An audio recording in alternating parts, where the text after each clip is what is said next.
بسم اللہ الرحمن الرحیم۔ جس گھر میں عورت کھڑے ہو کر کنگھی کرے وہاں اللہ تعالیٰ کا کون سا عذاب آتا ہے؟ نبی کریم صلی اللہ علیہ وآلہ وسلم نے فرمایا، جس گھر میں بھی عورت کھڑے ہو کر کنگھی کرتی ہے اس عورت کو ہمیشہ مزید جاننے کے لیے ویڈیو کو آخر تک لازمی دیکھیے۔ محترم ناظرین، احادیث مبارکہ میں بالوں میں کنگھی کرنے سے متعلق جو بات ملتی ہے وہ یہ ہے کہ رسول اللہ صلی اللہ علیہ وآلہ وسلم کنگھی فرمانے میں دائیں جانب سے شروع کرنے کو پسند فرماتے تھے۔ بعض روایت میں آتا ہے کہ رسول اللہ صلی اللہ علیہ وآلہ وسلم جب رات کو لیٹتے تو آپ صلی اللہ علیہ وآلہ وسلم کے لیے وضو کا پانی، مسواک اور کنگھی رکھ دی جاتے۔ جب اللہ تعالیٰ آپ کو رات کو اٹھاتے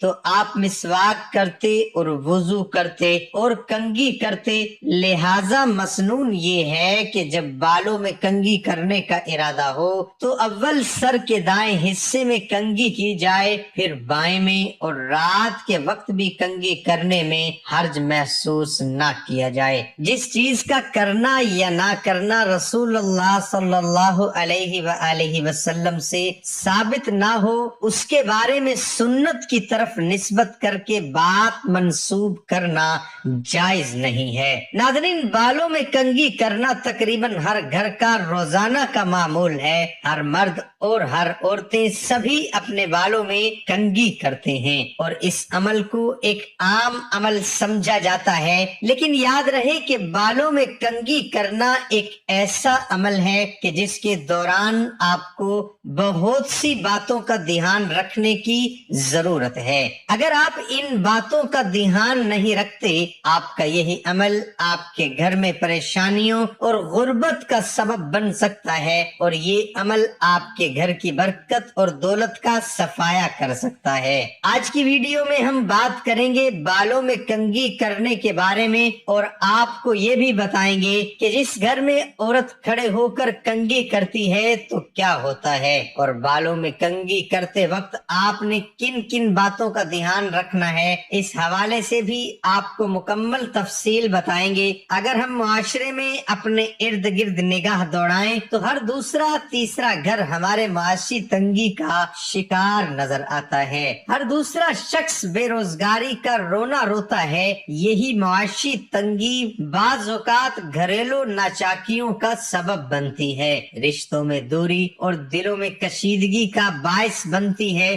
یہی گھریلو ناچاکیاں آگے جا کر کئی گھروں میں طلاق کا سبب بنتی ہے، یا کہیں کوئی مجبور باپ اپنی ہی اولاد کو اپنے ہاتھوں مار دیتا ہے۔ ایسا کیوں ہوتا ہے؟ اس کے پیچھے کیا وجہ ہے، یہ جاننے کی کوشش نہیں کی جاتی۔ سب سے بنیادی وجہ دین سے دوری ہے اور اللہ کی ذات پر توکل کی کمی ہے۔ ہماری بہنوں کو یہ بات یاد ہوگی کہ پہلے گھروں میں بزرگ خواتین اکثر نوجوان لڑکیوں کو مختلف ایسی چیزوں سے روکتی تھیں کہ فلاں کام فلاں وقت میں کرنا مناسب نہیں ہے، اور اس کے پیچھے کی وجہ بھی بتاتی تھیں، لیکن وقت گزرنے کے ساتھ ساتھ وہ باتیں بھی بھلائی جا رہی ہیں اور ان باتوں کو فضول سمجھا جانے لگا ہے، حالانکہ وہ باتیں ان کی آزمائی ہوئی ہوتی تھی۔ پرانے لوگوں میں اخلاص ہوا کرتا تھا اور ان کو اللہ کی ذات پر توکل تھا،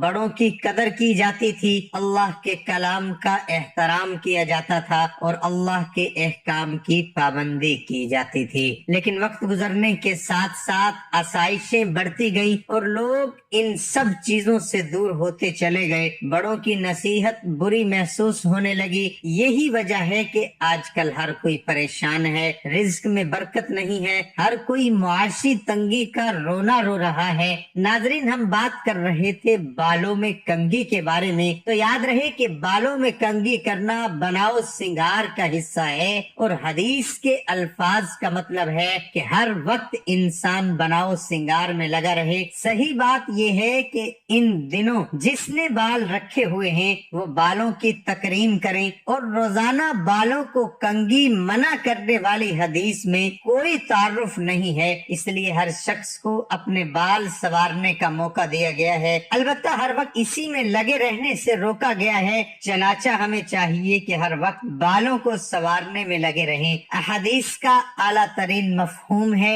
حضرت جابر بن عبداللہ رضی اللہ تعالی عنہ فرماتے ہیں کہ ہمارے پاس نبی پاک صلی اللہ علیہ وآلہ وسلم تشریف لائے، ایک شخص کو بکھرے ہوئے گندے بالوں کے ساتھ دیکھا تو فرمایا اسے اپنے بالوں کو سنوارنے کی کوئی چیز نہیں ملتی۔ اس حدیث کو ابو داؤد اور نسائی نے روایت کیا ہے، جبکہ زرفائی نے اسے صحیح قرار دیا ہے۔ ان روایات کی روشنی میں ایک دن چھوڑ کر بالوں کو سنوارنا مستحب ہے، بالوں کو سیدھا کرنا اور تیل لگانا بھی شامل ہے۔ کیا رات کے وقت کنگھی کرنا جائز ہے یا نہیں؟ تو معاملہ یہ ہے کہ ایک دن چھوڑ کر ایک دن آپ نے تیل لگانا ہے۔ لوگوں میں پھیلی ہوئی بہت ساری غلط فہمیاں ہیں۔ ایک یہ کہ رات کو جھاڑو لگانے کو غلط سمجھنا، ٹوٹی ہوئی کنگھی سے کنگھا نہ کرنا، غسل خانے میں پیشاب کرنے کو غلط سمجھنا، دانت سے روٹی کاٹ کر کھانے سے غریبی نہیں آتی، یہ چیزیں ہوتی ہیں جن پر غور کرنا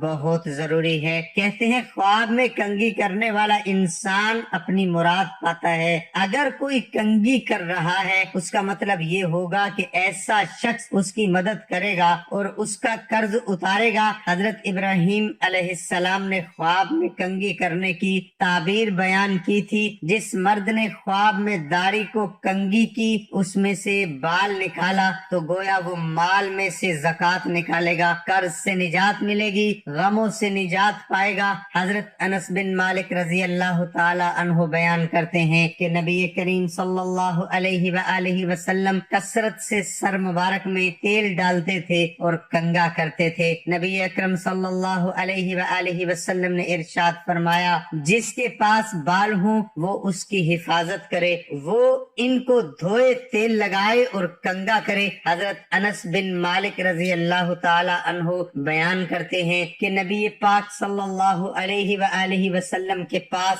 ایک عطر دان تھا جس سے آپ خوشبو لگایا کرتے تھے۔ میں نے کبھی نہیں دیکھا کسی نے حضور صلی اللہ علیہ وآلہ وسلم کو خوشبو پیش کی اور آپ نے رد کی ہو۔ آپ صلی اللہ علیہ وآلہ وسلم نے ارشاد فرمایا کہ تم سے جس شخص کو خوشبو پیش کی جائے تو اس خوشبو کو رد نہ کیا جائے۔ اللہ تعالیٰ آپ صلی اللہ علیہ وآلہ وسلم کے اسوہ حسنہ پر عمل کرنے کی توفیق عطا فرمائے۔ جہاں تک بات ہے عورتوں کا کھڑے ہو کر کنگھا کرنے اور بال باندھنے کی، جو کہ تقریباً ہر عورت کی عادت ہے، ہماری اپنی بہنوں سے گزارش ہے کہ اگر آپ کی بھی یہی عادت ہے تو اس کو آج سے چھوڑ دیں، کیونکہ یہ بات ہمارے مطالعے میں آئی ہے کہ خواتین کا کھڑے ہو کر بالوں میں کنگھی کرنا اور بالوں کو کھڑے ہو کر باندھنا یا کھڑے ہو کر چٹیا بنانا رزق کی تنگی کا سبب ہے۔ اس لیے ضروری ہے کہ اس عادت کو ترک کیا جائے تاکہ ہمارے اس عمل کی وجہ سے ہمارے گھر میں پریشانی نہ آئے اور ہم اپنے گھر میں معاشی اور اس کی تنگی کا سبب نہ بنے۔ جب گھر میں معاشی تنگی ہوتی ہے تو اس کا خمیازہ سب کو بھگتنا پڑتا ہے۔ ناظرین، ہم نے آپ کو معاشی تنگی اور اس کی تنگی کے اسباب میں سے